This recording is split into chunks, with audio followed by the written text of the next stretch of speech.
ಜ್ಞಾನಾನಂದಮಯಂ ದೇವಂ ನಿರ್ಮಲಸ್ಫಟಿಕಾಕೃತಿಂ ஆதாரம் சர்வ வித்யானாம் ஹயக்ரீவம் பாஸ்வகே. நமஸ்காரம். நெக்ஸ்ட் ஜென் டிவி நேயர்களுக்கு அஸ்ட்ரோ கேஎஸ் ஐயங்காரின் பணிவான நமஸ்காரங்கள்.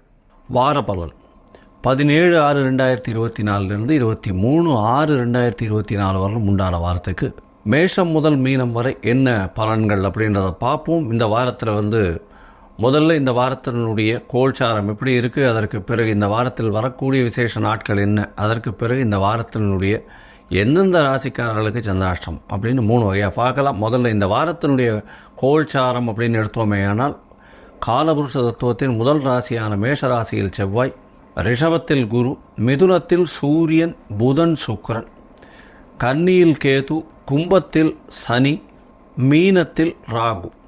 இந்த மாதிரி இந்த வாரம் அமைஞ்சிருக்கு. இந்த வாரத்தில் 19/6/2024 அப்படின்னு பிரகாரம், அதாவது வாக்கிய பஞ்சாங்க பிரகாரம் சனி பகவான் வக்கரகதி அடைகிறார். சதயம் 3ஆம் பாதத்திலிருந்து வக்கரம் ஆரம்பம் அப்படின்னு சொல்லக்கூடியது, அதாவது ரெட்ராகேஷன் சொல்லக்கூடியது, திரும்புகிறார் அப்படின்ற மாதிரி சொல்லுவாள். இந்த வாரத்தில் சந்திர பகவான் சித்ரா நட்சத்திரம் கன்னியா ராசியிலிருந்து உத்திராட நட்சத்திரம் தனுசு ராசி வரலும் போகிறார்.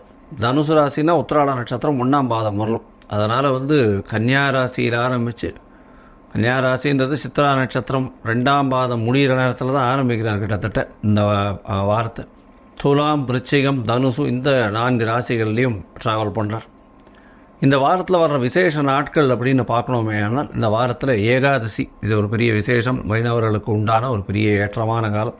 இது என்ன எண்ணிக்கை அப்படின்னா 18ஆம் தேதி ஏகாதசி வருது. அதாவது எப்பொழுதுமே சர்வ ஏகாதசி அப்படின்றது 18ஆம் தேதி எண்ணிக்கை தான் இருக்குது. இருந்தாலும் ரொம்ப கம்மியான வினாழிகை இருக்குது ஏகாதசி. அதனால் ஏகாதசி சூரிய உதயம் ஆகும்போதே ஆகிறதுனால ரொம்ப விசேஷம். அதனால் அதைத்தான் ஏகாதசின்னு எடுத்து பண்ணணும்.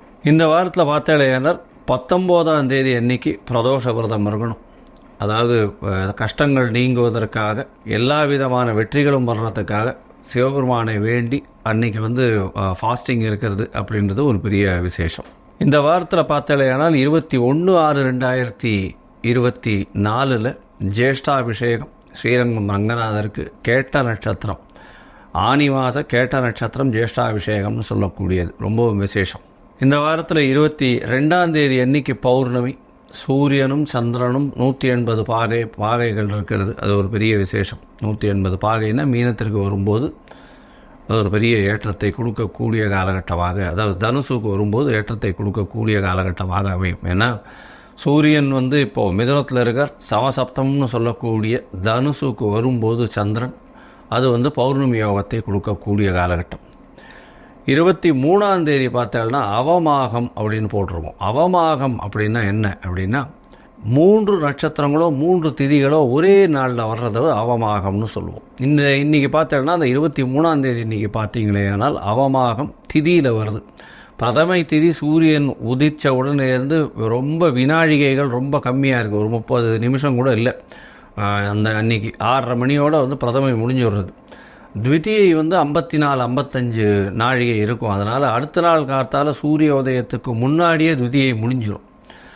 அடுத்த நாள் காத்தால் சூரிய உதயம் ஆரம்பிக்கிறதுக்கு முன்னாடி பார்த்தோம்னா திருத்தியை வந்துடும். அப்படி இருக்கும் பொழுது 3 திதிகள் வர்றதுனால இதை அவமாகம் அப்படின்னு சொல்கிறது. இந்த அவமாகத்தில் பொதுவாகவே நல்ல காரியங்கள் செய்ய மாட்டாள். இப்போ நல்ல விசேஷ காரியங்கள், சுப காரியங்கள் செய்யறதை தவிர்த்துருவோம். அதுதான் அவமாகத்தில் ரொம்பவும் முக்கியமான விஷயம். சரி, இந்த வாரத்தில் எந்தெந்த ராசிக்காரர்களுக்கு சந்திராஷ்டமம்னு பார்ப்போம். சந்திராஷ்டமத்தை பார்க்கும்பொழுது இந்த வாரத்தில் மீன ராசிக்காரர்களுக்கு சந்திராஷ்டமம், மேஷ ராசிக்காரர்களுக்கு சந்திராஷ்டமம், ரிஷப ராசிக்காரர்களுக்கு சந்திராஷ்டமம். இந்த 3 ராசிக்காரர்களுக்கும் சந்திராஷ்டமம் இருக்குது. சந்திராஷ்டமம்னா நீங்கள் பிறந்த ராசிக்கு 8ஆம் இடத்துல, அதாவது பிறந்த ராசியிலிருந்து இன்றைய கோச்சார ராசியில் சந்திர பகவான் 8ஆம் இடத்துல மறைந்து இருக்கக்கூடிய காலகட்டத்தை சந்திராஷ்டம காலம்னு சொல்கிறோம். இந்த சந்திராஷ்டமத்தினால் என்ன ஆகும்னா மதிகாரகன் மயங்கி இருக்கும் பொழுது கண்டிப்பாக மதி கெடக்கூடிய வாய்ப்பு, தவறான முடிவுகள் எடுக்கக்கூடிய வாய்ப்புகள் அதிகம். அதனால் புதிய முயற்சி வேண்டாம், வெளியூர் பிரயாணம் வேண்டாம், வெளிமாநில பிரயாணம் வேண்டாம்னு சொல்கிறோம். ஒருவேளை பண்ண வேண்டிய கட்டாயத்தில் இருந்தால் சந்திர பகவானுக்கு உண்டான எளிய பரிகாரம்னு சொல்லக்கூடிய ஒரு 1/2 டம்ளர் பசும்பால் அருகில் இருக்கக்கூடிய விநாயகர் கோவிலில் கொடுத்துட்டு போகிறதும் திருமஞ்சனத்துக்கு அதாவது அபிஷேகத்துக்கு கொடுத்துட்டு போகிறது பெரிய ஏற்றத்தை மாற்றத்தையும் கண்டிப்பாக கொடுக்கும்.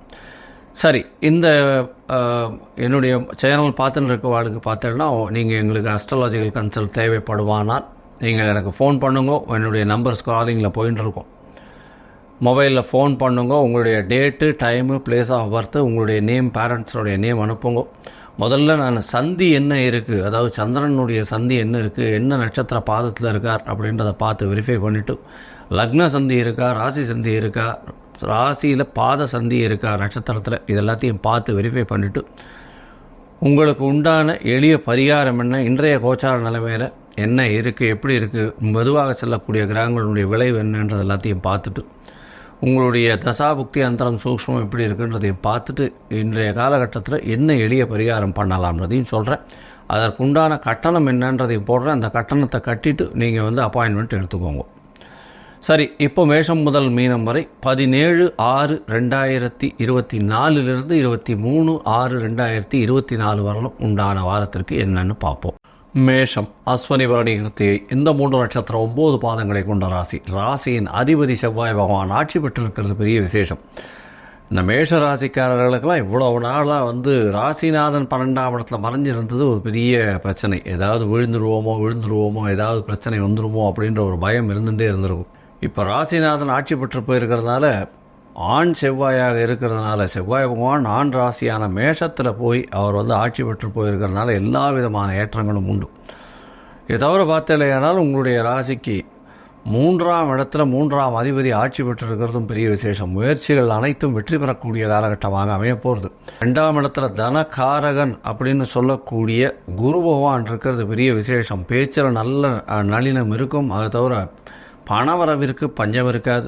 பண வரவு நல்லபடியாக இருக்கும். குடும்பத்தில் நல்ல ஏற்றம் இருக்கக்கூடிய காலகட்டமாக இருக்கும். 3ஆம் இடத்தில் இருக்கக்கூடிய சுக்கிர பகவானும் சரி, புத பகவானும் சரி நல்ல ஒரு ஏற்றத்தை கொடுக்கக்கூடிய காலகட்டமாக இருக்கும். உங்களுடைய சப்தமாதிபதி 3ஆம் இடத்தில் இருக்கிறதுனால எதிர்பாலினத்தவர் மூலியமாக நல்ல ஒரு ஏற்றம் கிடைக்கும். பார்ட்னர்ஷிப் பிஸ்னஸில் பெரிய ஏற்றம் கிடைக்கக்கூடிய காலகட்டமாக அமையப்போகுது.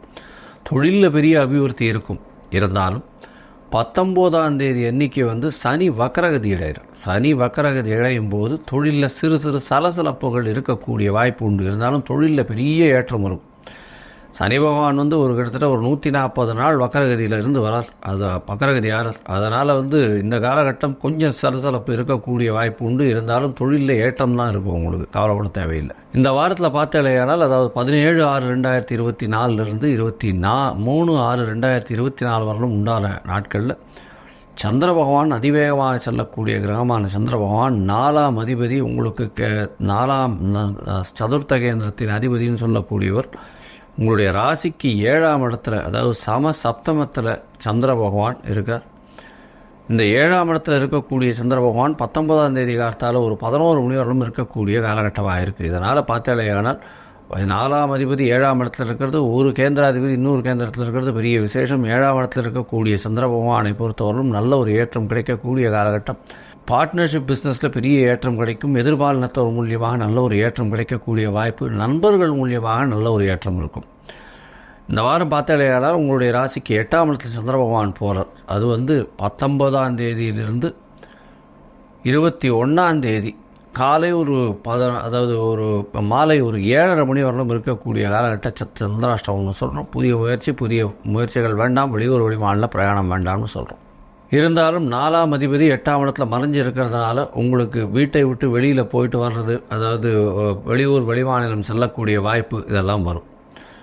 இந்த வாரம் உங்களுடைய ராசிக்கு 9ஆம் இடத்துல சந்திர பகவான் போகிறார். 9ஆம் இடத்துல சந்திர பகவான் போகிறது பெரிய ஏற்றத்தை கொடுக்கக்கூடிய காலகட்டம். ஏன்னா உங்களுடைய ராசிக்கு பார்த்தோன்னா 9ஆம் இடம் ஒரு பெரிய ஏற்றமான இடம். இந்த 9ஆம் இடத்துல சந்திர பகவான் இருக்கிறது நல்ல ஒரு ஏற்றம். இதன் மூலியமாக பார்த்தாலேனால் 4ஆம் அதிபதி 9ஆம் இடத்துல இருக்கிறதுனால உங்களுக்கு வெளிநாடு போகணும்னு பார்த்துட்டு இருக்கவாளுக்கு வெளிநாடு போகக்கூடிய பாக்கியம் உண்டு. புதிய வீடு மனை அமையக்கூடிய பாக்கியம் நிச்சயமாக இருக்கும். இந்த வாரம் பார்த்தாலேயானால் பெரிய ஏற்றம் கிடைக்கக்கூடிய காலகட்டம். மருத்துவர்களாக இருப்பவர்களுக்கு, ரத்தம் சம்பந்தமாக இருக்கக்கூடியவர்களுக்கு நல்ல ஒரு ஏற்றம். ரத்த சம்பந்தம் அப்படின்னு சொன்னால் இந்த லேப் வச்சுருக்கோம் வேலைகள்லாம் நல்ல ஒரு ஏற்றம் இருக்கும்.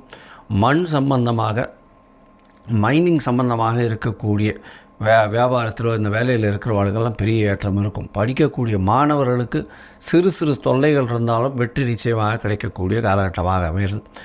நீங்கள் அருகில் இருக்கக்கூடிய முருகப்பெருமானை போய் தரிசித்துட்டு வாங்க, பெரிய ஏற்றம் கிடைக்கும். இந்த வாரத்தில் செவ்வாய்க்கிழமை அட்லீஸ்ட் முருகன் கோயிலுக்கு போய்ட்டு வாங்க, நல்ல ஒரு ஏற்றம் மாற்றம் இந்த வாரம் வரும். நீங்கள் முடிஞ்சதுன்னா உங்களால் முடிஞ்ச இந்த அரளிப்பூ கொண்டு போய் அருகில் இருக்கக்கூடிய அம்பிகை கோயிலில் கொடுத்துட்டு வாங்கும். அது ஒரு பெரிய ஏற்றத்தையும் மாற்றத்தையும் உங்களுடைய வாழ்வில் உருவாக்கும். லோகா சமஸ்தா சுகினோ பவந்து. நன்றி, நமஸ்காரம்.